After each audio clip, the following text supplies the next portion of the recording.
السلام عليكم ورحمة الله وبركاته دمان خيارتا قيمها iyo qadarinta intaba naga mudan waxaan markaasi idin leeyahay maalin wacan habeen wanaagsan intaba u qaata runtii waxaan doonayaa inaan markaasi maanta ka jawaabo heestii markaasi ay soo qaaday gabadhii aan magaceeda haynin runtii waxaan rabaa inaan sii falanqeeyo heestaasi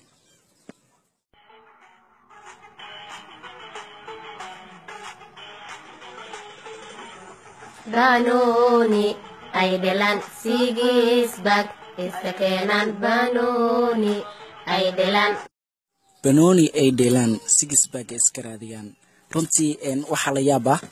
in marka hore horta dhalinyarada inta badan qaasatan wiilasha waxa ay ciyaaraan kubadda cagtana waa markaasi heebadooda waa marka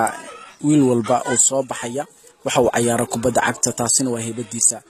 midda kale six bag iska raadiyaan maahan waa waxa iska raadiyo waa wax Allah subhanahu wa ta'ala ku mareystay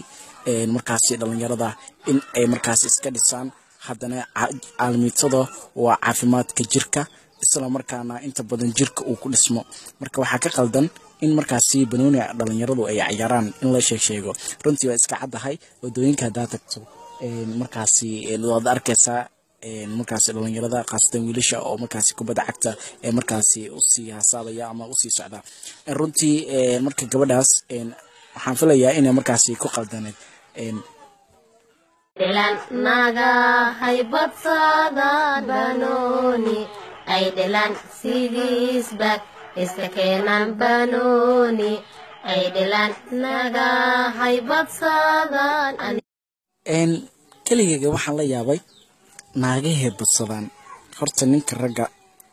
mar walba waxa loo baahan yahay raglimadiisu inuu cadeeyo hadda isweydiinay muxuu ku cadeynayaa wuxuu ku cadeyn karaa oo kaliya in markaasi gabadhna markaasi ninka inuu markaasi u tago markaasi naag ama habeenay ama gabar waxay ahaataba inuu u tago raglimadiisu ku cadeynaya mid ay marka ay dhahaysa gabadha waxay leedahay naagahe badsadaan malaha iyada la badsaday runtii waa la yaab nimankana waa markaasi heebadooda waa raglimadooda inay markaasi naagaha ay u tagaan isla markaana ay badsadaan delan naga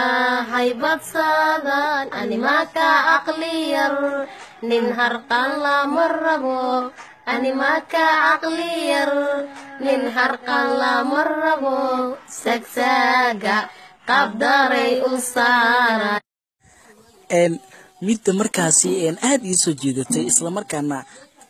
fiidigan ama maqalkan markaasi ama aan u soo gudbiyo asxaabta waxay tahay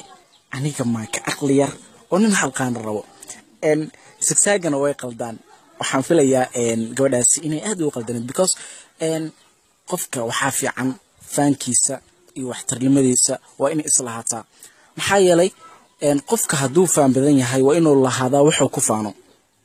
haddii aad tiri aniga nin halqaan lama rabo ma leedahay horta wax markaasi lagugu soo raaco lagugu soo doonto ama lagugu jeclaado style malihid qurux malihid indhaha sii xiratay indhaha de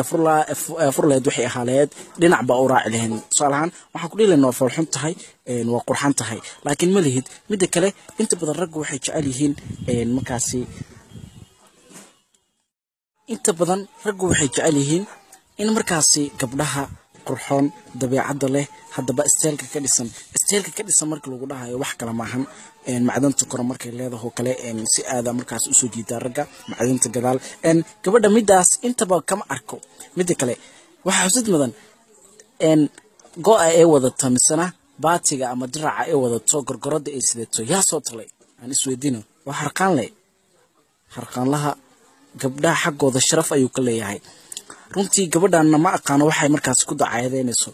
midda kale xijaabka ay sidato waxaa tolay harqaanle sigsaagay qaldaan malaha